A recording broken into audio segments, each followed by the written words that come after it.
Do you want to know how you can get an advantage over the competition when you're selling? Then this episode is for you.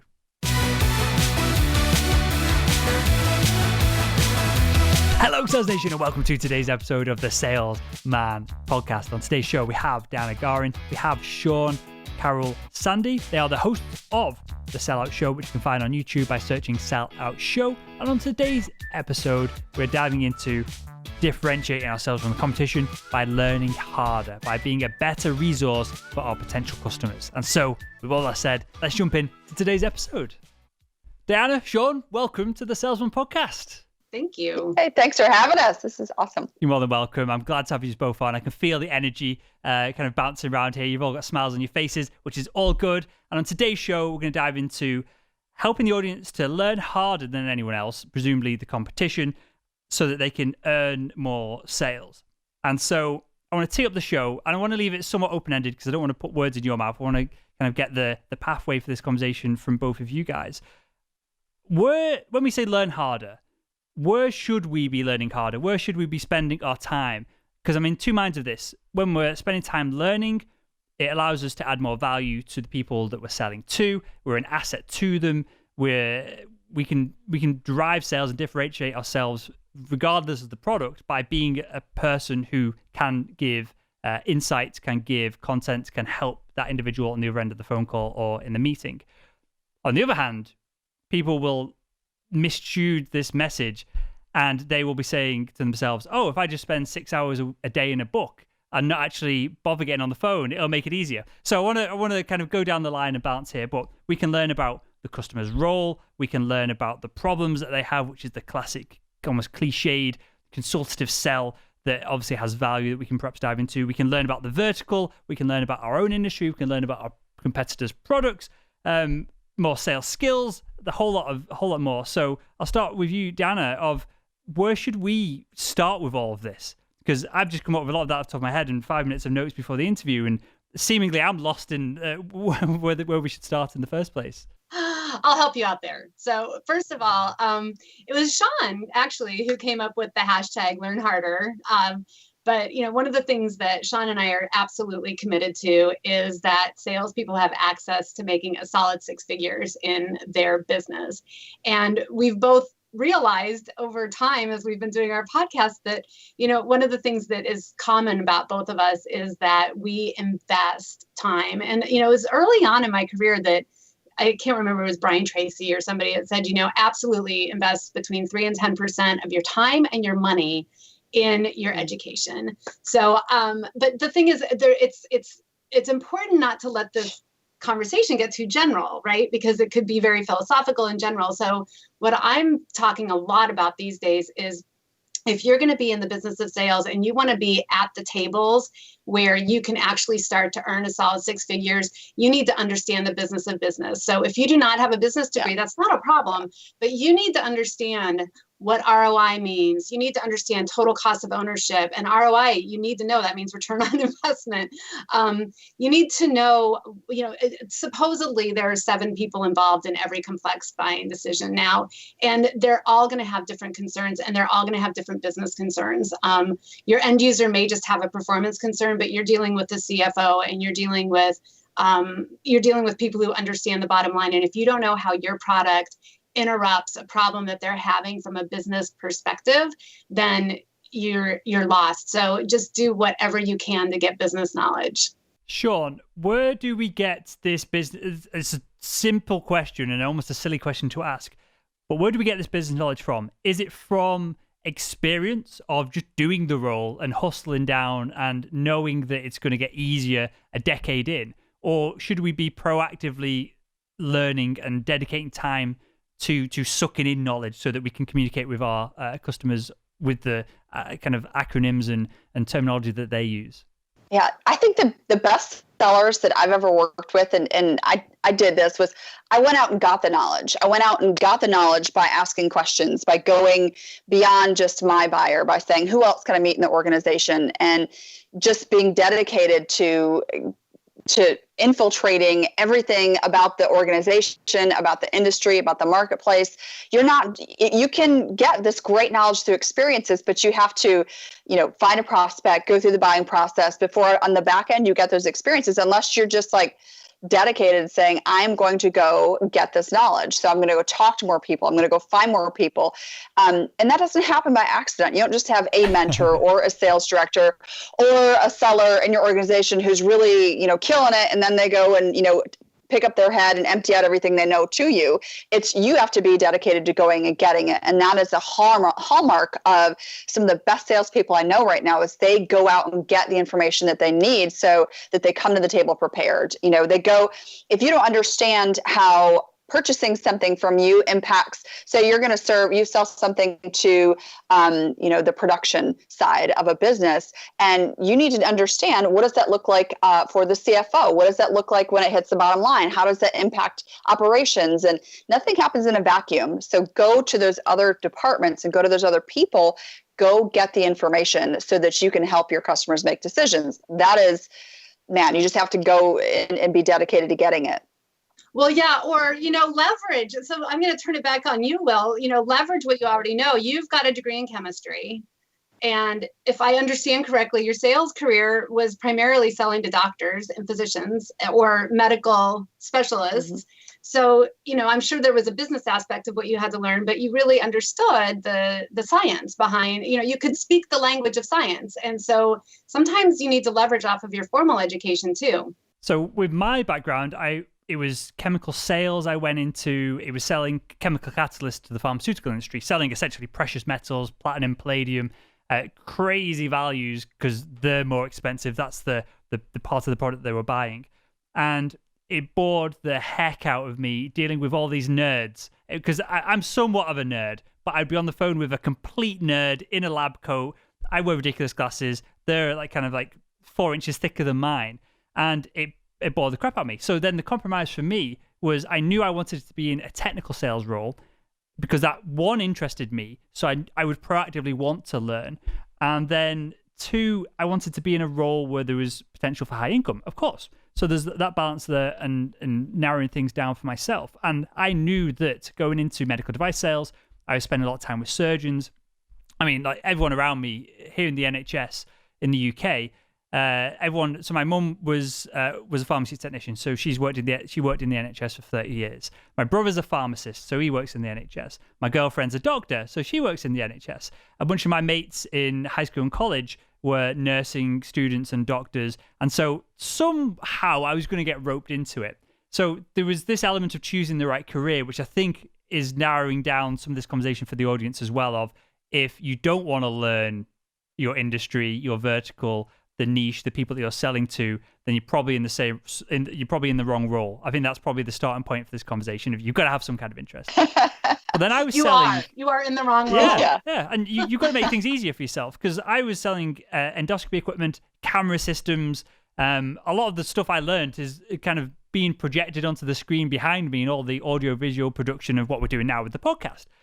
So I've clearly got this interest in technology, and when it's tied into medicine, it gives it real meaning, because it's not something that it's not a piece of SaaS software that you're selling that is going to make 40 accountants slightly more efficient. You're watching the surgeon, in my case, put this piece of equipment you've sold them inside a human being and look inside them, and they're getting a better quality image on the screen than what they had prior. And so the patient end results are better. So this all tied into it for me. So I was super happy to nerd out about refresh rates on monitors, endoscopy equipment, light cables, endoscopes, and a whole lot more. So if we are to reverse engineer learning harder for the audience, is the first place to start that they're in the right role? And then is the next step from there to find out what the customer wants, and then work out how we can reverse engineer how we can give it to them? I think, yes, you being in the right role, and I think that it's this personality based. If you don't love what you're doing, and you probably just need to go sit behind a desk, push numbers, or do something that you can do over and over. Because sales is like this giant jigsaw puzzle that changes every day. I mean, imagine if you were trying to put together a puzzle and every day the pieces change. So you have to love kind of doing that. And, I think that the other thing too is that this is about skills. This is about skills-based learning. You've got book learning. And if you're not willing to improve your skills and what you do from a personal point of view every day and how you develop those skills, then you are definitely, you're not going to be set up for sales success either. And just drill into this a little bit further. I think there's something really interesting there of the difference between learning from a book and learning a skill. So you could perhaps, some people would suggest you could learn to sell from a book, but it's my experience that perhaps it gives you a framework and a structure, but the real differentiator is the top sales people versus the average salespeople. You're not learning that skill gap from a book. You're learning that by, experience, talking to people and getting advice, right? Yeah. Well, if you look at college versus, sorry, Dianna, if you look at how people learn skill-based job sets, you don't have a college where you go sit in the building all day. They go out to practice them. You have your tradesmen. Learning a skill is very much hands-on, which is why there are, I think last time I counted, there's only 11 universities in the United States, Canada, Puerto Rico that had any sort of even a minor that had to do with sales and higher education. It's because it's so much on-the-job training. It's being, it's learning when you go to show up to the customers. It's learning from shadowing someone. It's learning by doing. And so much of understanding what your customer wants is by talking to your customers and talking to successful people who bought successfully from you or other people. And that is about increasing your skills as a salesperson. And Dianna, what should we be, when we're asking these questions, what are the questions we should be asking to give us feedback of what we need to improve upon?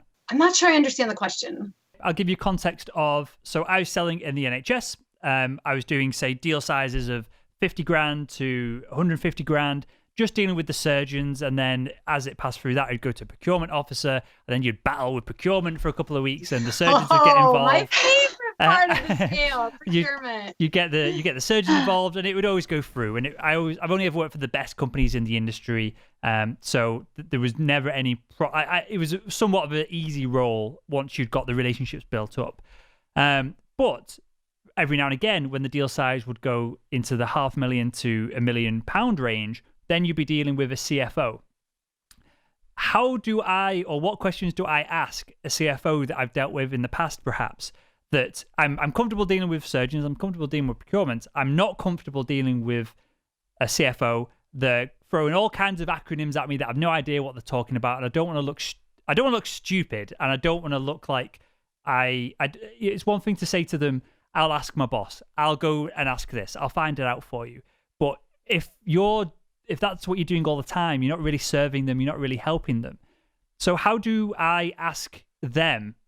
Or how do I go about even sussing out what I need to learn to be able to have a better communication and a better conversation with them? Absolutely brilliant question. In fact, I recently have been working on selling into a particular industry, specifically to the chief marketing officers, right? And I have a degree in marketing, but I'm not a marketer. I'm a salesperson. And so here's the thing.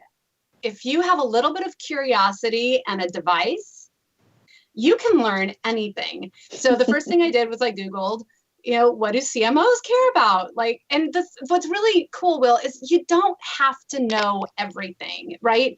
It's like if you show up in France and you can speak a little bit of French, they love you and you're fine. It's just shown that you cared about getting into their language, getting into their, as Shawn would say, their customer currency, right? So Google it. These are really simple. But then I have a really good friend who's a chief marketing officer, and I asked him if he'd spend half an hour on the phone with me. And, I always have been giving him tons and tons and tons of value. And so he's happy to give me a half hour of his time. And, these are the things, and just ask the questions, I'm selling this to this particular person. What does his day look like? What does his world look like? What does he care about? And then you just start to language in those terms. And, all of a sudden you can find some common ground. And nobody wants you to know everything about their job. They're more interested in telling you about it. But if you're just coming in and saying, tell me what it means to be a CFO and what you care about, they'll kick you out the door. But if you come in and you say, is the most important thing to you about this deal is the cost of replacing an incumbent? Is it total cost of ownership? Is it return on investment? Or is it time to, how many months until you actually see your return? Like, which are the most important pieces to you about this conversation? And then even if you didn't get one of the four right, they'll be like, well, actually, it's none of those things. What's really, scary to me is the talent that we're going to have to hire to implement your solution. So you don't have to know everything, but at least, just Google is your friend. And it's, you have no excuse for not knowing. But you know what Dianna did there? She went out and got that information. She went out and actively sought that information. And yeah, Google is your friend, but talking to that real live human being is so you just can't replace that. I mean, people write about it all day long, but she not only got the text knowledge of what a CMO's day is like, but she got the soft stuff too. Like, where do they eat lunch? Does the CMO even have time for lunch? Understanding what their day like and being able to empathize with them is huge. So that is, go get that information. Is that a question that we should be asking to everyone, or not perhaps asking to them, but thinking about for 5 minutes, 2 minutes before we make a call to everyone that we're getting engaged with, from the end user to a lot of these conversations end up on the C-suite because that's where we feel like the buying decision is finally made. But is it worth us pondering for that 5 minutes before a phone call of what the engineer that we're selling to, the bottom of the heap seemingly, of what their day looks like, how we're interrupting them, the value that we can potentially bring for them? Because I feel like we forget about those individuals and almost take them for granted on occasion. Oh yes. So this is something I am obsessed over, and in fact, I'm painstakingly writing a book that will, God help me come out later this year. It's called Speaking in Your Customer's Currency, because buying committees are getting bigger. You have formal buying committees, you have informal buying committees, because we can communicate. We've got Slack, we've got email. The ways that we communicate within an organization now are so fluid that we've got just more people able to give their opinion. So you have to sell to more and more people. And if you cannot speak in their currency, what's important to them, they may not sign off. They may not support you. They may not be an advocate. You have to be able to understand everyone from that end user who is the legs of the organization, the people that are going to implement it. If they can't do this, they're going to lose their jobs, to the CEO who deals with really quickly shifting priorities and they're concerned about their position in the marketplace and future acquisitions. You've got to be able to speak in each one of those person's currency to be able to sell through their filters. So that when you ask about that, yeah, it's hugely important as we are selling more solutions that cross different silos in the organization. Nothing happens in a vacuum. It used to be, if the manufacturing in the manufacturing division, if they needed a new piece of equipment, the CFO says it's in the budget, it's not, they go make the decision. Now you've got technology, you've got to have firewalls, you've got marketing. How do we position this as a competitive advantage? So you have to sell to all these different people, but you have to know how to speak in their currency to unlock what is valuable to them to get them on board. And that is, I'm obsessed. That's my mission, is to be able to get salespeople to understand everyone has different currency. Well, let's dive you really hit Shawn's nerve there. That's exactly.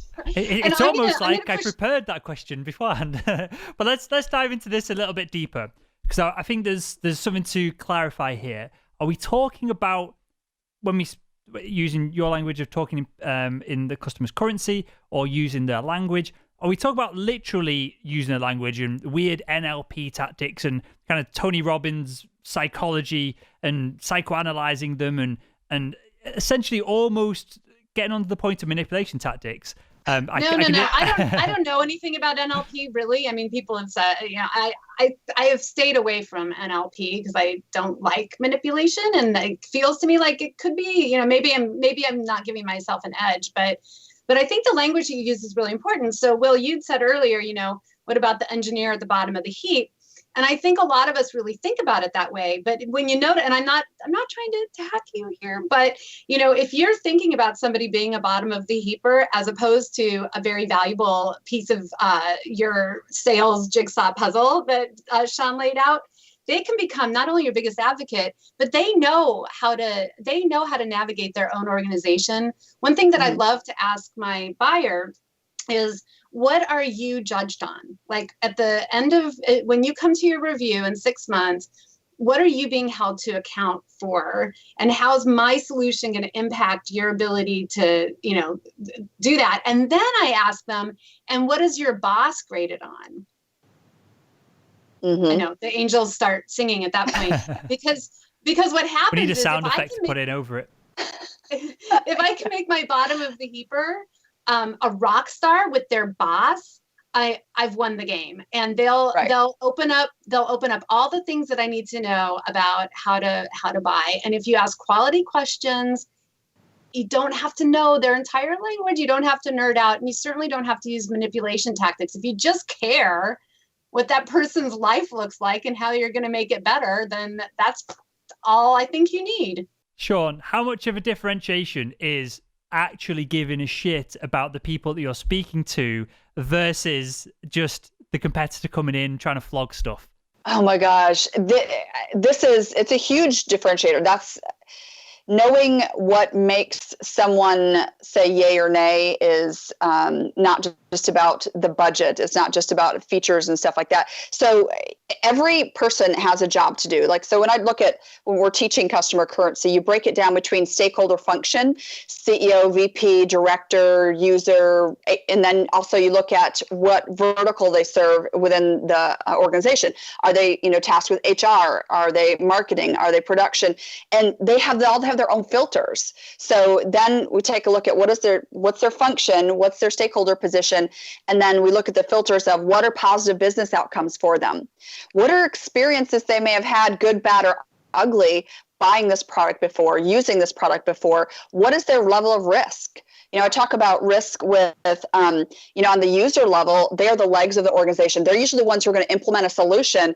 Crap, if they can't implement, they're gone. For VPs, they're judged on, KPIs for a business unit. So what is their level of risk, and what is the positive business outcome for them? Even, I'll tell you someone who's really sneaky. I love this particular reference. Someone that I found when I was selling print, really sexy business cards and all that good stuff, into organizations, all different sizes. There was someone who could make or break a sale, make or break making a switch, and no one ever sold to her. And this persona, I call her Tina from accounting. Tina from accounting can sink your ship. Yeah. Well, they have so many people they are responsible for. They're, writing POs or they're processing POs. If you screw up POs, if you don't work within her system, if she's constantly having to follow up with you or whatever, this could make or break your sale. And indeed, I've seen it happen dozens of times. So you have to understand Tina from accounting's currency. I would go to sell her before anyone even introduced me. It's like, who fills out the paperwork here? Let me go meet that person, because that person is very important. If I don't have a huge budget issue, or a huge budget ticket item or something, that's someone who very easily could be like, nah, I don't want to change. Gina from ABC company brings me donuts every Wednesday. Let's not do it. And then everyone wants to keep her happy, right? She does a lot for the organization, so everyone wants to keep her happy. So this is what it's like to really think about and to learn in your customer's organization what each person does and how their filters, how they pass decisions through their filters, because not everyone makes decisions about the same product for the same reasons or, with the same information. So important. It's interesting because, as you said, that a example for me, medical device sales comes to mind, and that would be the IT department. And we would go out of our way to not deal with them the best we could. And it's hilarious looking back, because just to give a bit of context, you'd have a glass rod system that'd be inside the patient. There'd be a camera, essentially like a mobile phone camera on the end of that, going to a cable, going to what is more complex, but essentially a computer that has a screen. So the surgeon's looking at the screen, seeing inside the patient. So clearly, IT, you'd think, would be involved in this in some sort, in that they would sometimes maintain it. Sometimes there's a bioelectrical mechanical engineering department who would look after all the medical devices, and that would be somewhat separate to IT. But in both the vein that they were a massive pain in the arse and we didn't want to deal with them, sometimes they would drive the whole project forward. So when you plugged the camera system into the network, then you could do really cool things. You could take pictures. They could be printed out for the patients. They shouldn't really be printed out and given to them, but you could do that if the patient was interested. They could go into the patient's notes, loads of cool things. But we would proactively, in line with the surgeons and what they wanted, we would deliver the equipment and I would take home all the cables to plug it into the system, because as soon as that cable was plugged in, IT would come a knocking and the surgeons would sacrifice products, features and benefits and key specifications and things that the system had sometimes been bought on, just not to have to deal with IT. So this leads us on to a deeper question here, and perhaps a more sophisticated question. Did that work for you though? I mean, did that really? Is that it? Did that really work? IT don't want the hassle. The surgeons don't want IT being involved, because then there's like patient governance. There's all kinds of British legislation that comes into all of this of where patient data can go. A lot of UK British hospitals will still have patient data written down because it's such a mess to have it on a system. And evidence of this was a few weeks ago. There was a virus going around and it shut down a load of the NHS's hospital systems, and it caused loads of delays and all kinds of faffing because IT didn't update the computer system. So we can still blame IT for all that as well. But it leads to a more sophisticated conversation, I think, here of learning about the organization as a whole. So we talked so far about learning about the vertical that you're in, the job that you're in, making sure that you've got an interest in it, narrowing that down to the individual, learning what is important about them specifically or important to them, what's going to get them a raise, what's going to help the boss and make them look good in front of them. How do we learn about the organization as a whole? Are there any good questions that we should be asking to uncover the fact that we shouldn't, if we don't have to, we shouldn't get IT involved, for example? Well, oh my God. Well, I'm gonna jump in here. Really, one of the I used to sell software as a service, and one of the obstacles that we always ran into was there was a particular thing in our contract that we absolutely had to have. And it was always a sticking point with, I was selling enterprise sales. So it was always a sticking point with our customer. So as much as I would have loved to just say, can we just circumvent legal somehow?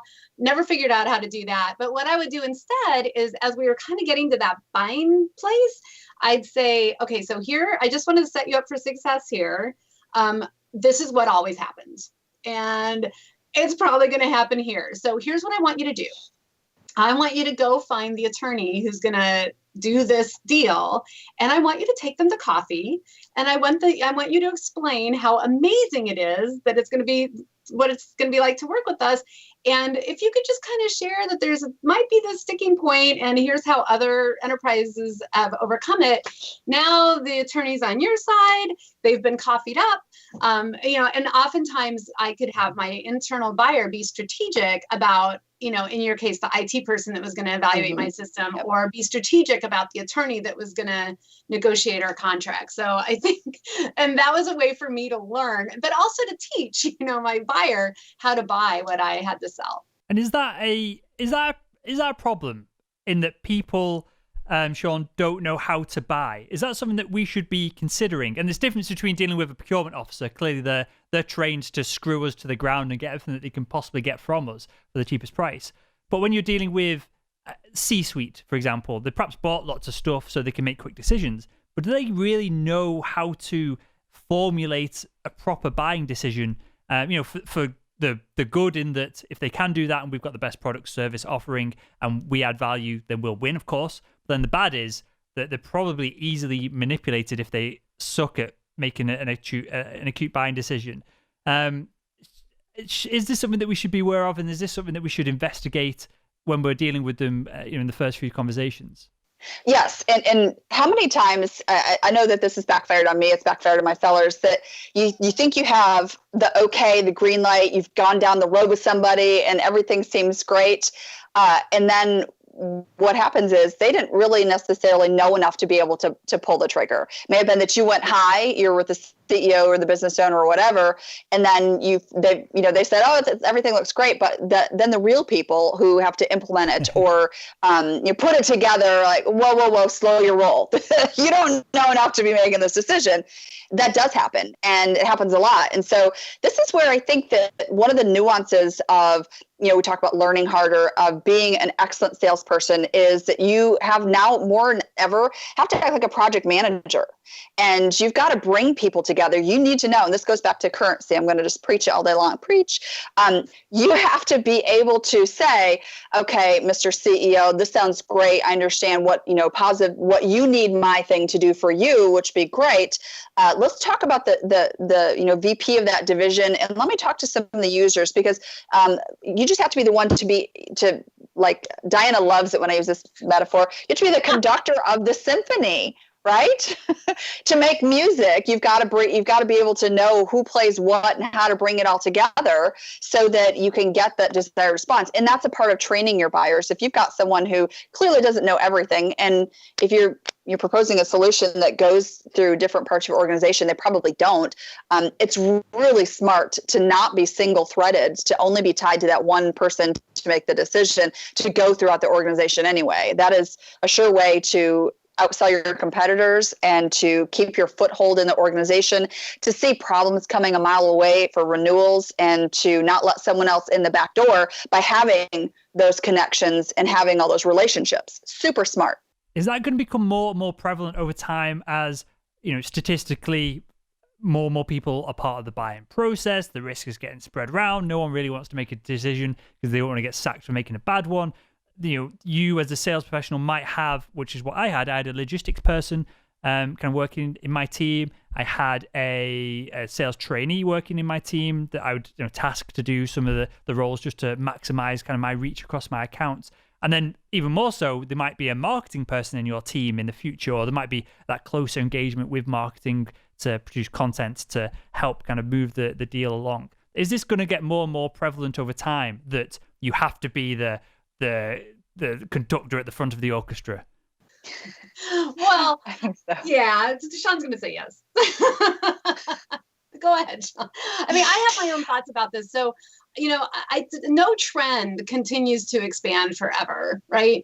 So I hesitate to think that everything is always going to get more complex. And, I think it is incredibly important as the conductor of the sale of the buyer, the customer journey, which I think most people don't understand what that means.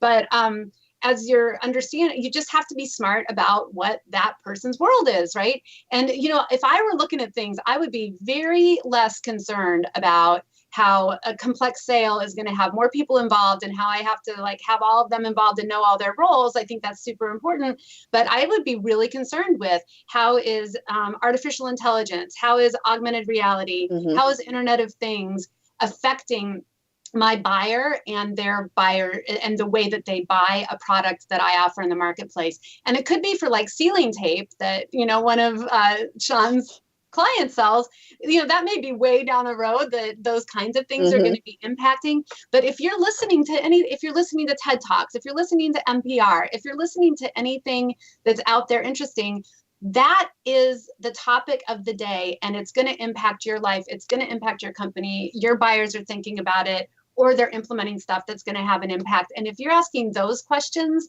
that whole idea of, your buyer's 65% down the journey and we have 7 buyers and how to deal with all that, that's old. That is ancient. It's over.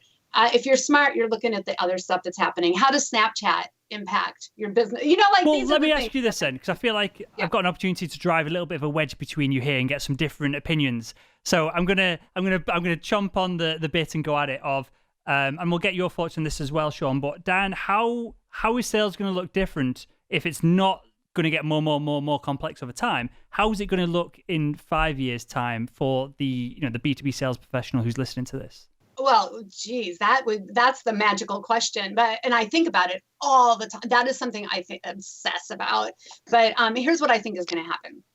I think that more and more companies are going to understand how to use big data, and they're going to understand how artificial intelligence is going to help them actually learn the market. There's no real AI in our world yet.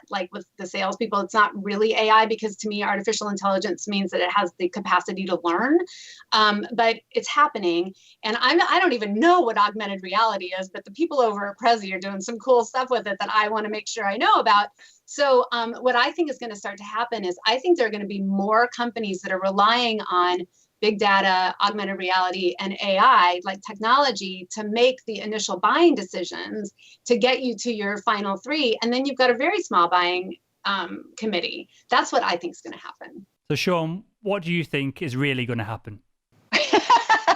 I think very similarly along the lines of Dianna, but you said something, Will, which is why I believe that you need to not be single-threaded. And this exercise of what Dianna was saying, we are spreading the risk. And if you look at the way personally we make decisions, we're sourcing Facebook, we're sourcing LinkedIn, we're sourcing Yelp, Google, Angie's List, all these different things, because we want to spread the risk and level the playing field for making decisions. I think as we have access to this information and to people who can give us we're outsourcing other people's experiences, essentially what we're doing. That's not going to go away anytime soon. We're actually going to probably continue to do more of that. And then tie that to companies making decisions with big data. You are going to have people that are making decisions that are based on a lot of moving parts. I think that what you sell depends on the buying committee. I do have a client who sells box sealing tape. Well, there's usually only one or two people in charge of making that decision. That is not terribly sexy, nor is it terribly complex. Now, if you're selling the machines that seal the boxes with the box sealing tape, that has a few more people. So you really have to understand your product, understand your place in the food chain to understand how many people are involved with the buying process. I don't know that everything's going to get more complex. I think that it's really funny because I have this theory about data that, for every piece of information and everything you do with data, everything you collect, there's going to be an action that at some point will be tied to a human to make a decision. Right. So you have to go, I would search for the human who's going to make the decision on that. And there's your buying committee, excuse me. So I don't think quite everything is going to get more complex, but I think as we look to continue minimizing and mitigating risk, that we are going to continue to outsource other people's experiences. And that is why you've got to be someone who can influence those people and bring those people together to make the decision. Cool. Okay, I've got a question for you, Dianna, and then I've got one final question to ask you, Shawn, to wrap up the show. It's the question I ask everyone who comes on. And Dan, the kind of final thing that I want to touch on here is how much out of our lane do we need to learn in sales? What I mean by that is perhaps we don't, unless we're dealing with a startup or, if we're dealing with the corporate world, perhaps we don't need to know a profit loss sheet inside out.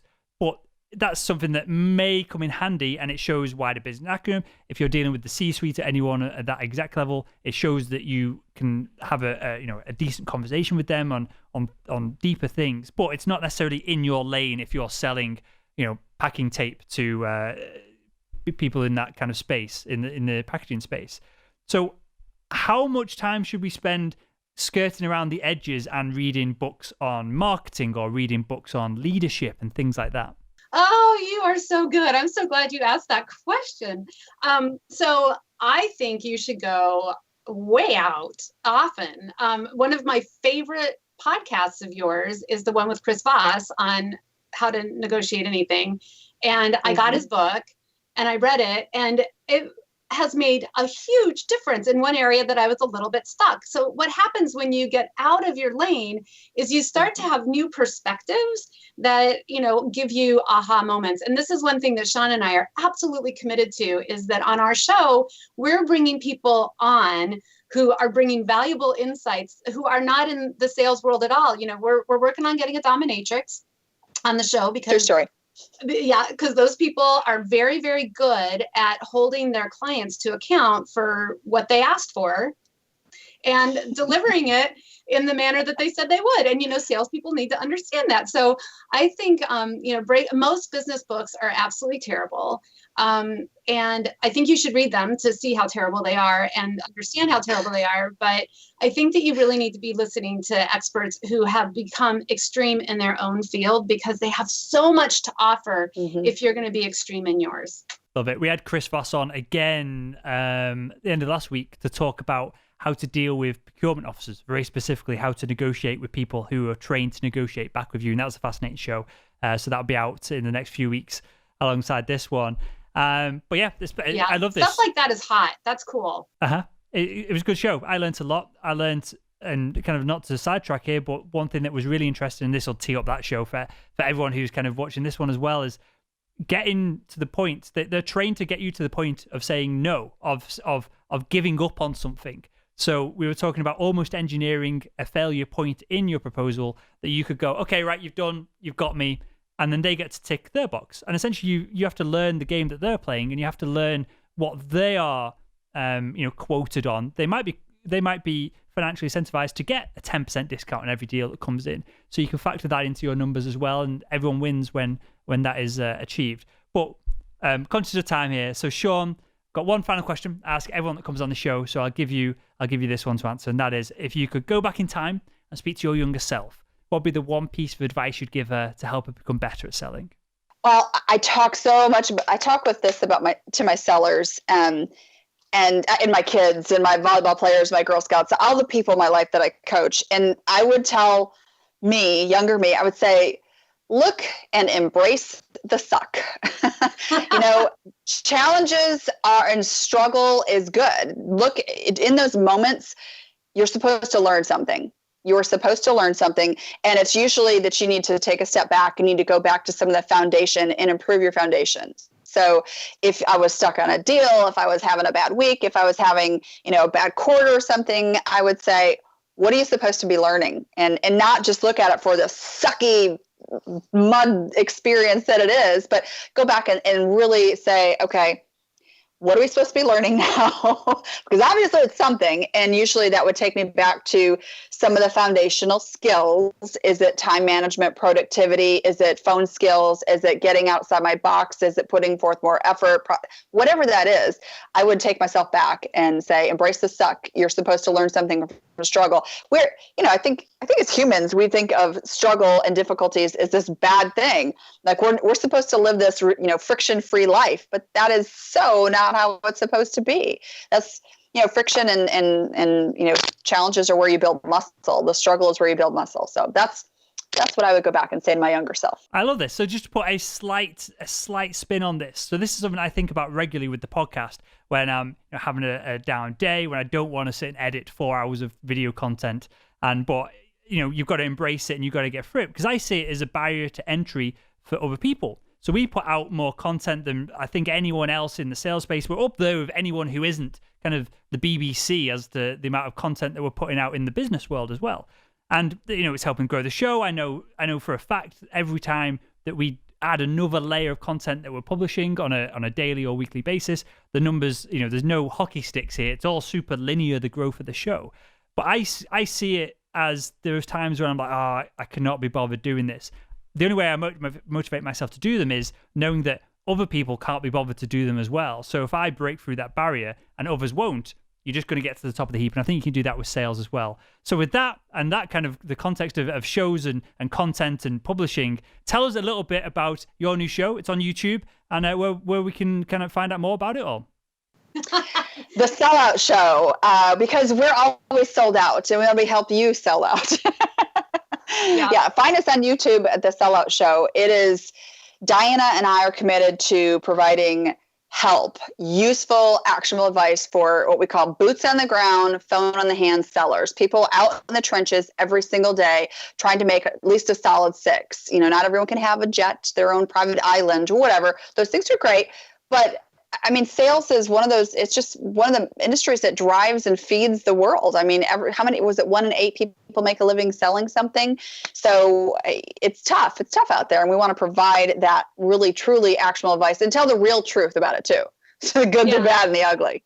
And the idea really is that it's entertaining. I think that people learn better from entertaining. I don't want anybody to think that it's fluffy stuff, because this is like the real deal stuff that has you be successful, but it's fun. It's entertaining. Kind of answers the question, do business shows have to be boring? So that's our thing. Yeah, I watched a couple of episodes. I'm really enjoying it. I don't know if you're doing it on purposely, but it seems to be you were calling them raw and uncut. I was really enjoying those last few that you've done in that kind of format, because I think you just get straight to it. And, audience, Sales Nation, if you've enjoyed the energy of Dianna and Shawn in this episode, then clearly the next step is to get on YouTube and check out the show. So with all that said, I want to thank you both for your insights. I want to thank you both for going back and forth. I really enjoyed this one. And I want to thank you for joining us on the Salesman podcast. Thank you, Will. Thank you, Will, and Sales Nation.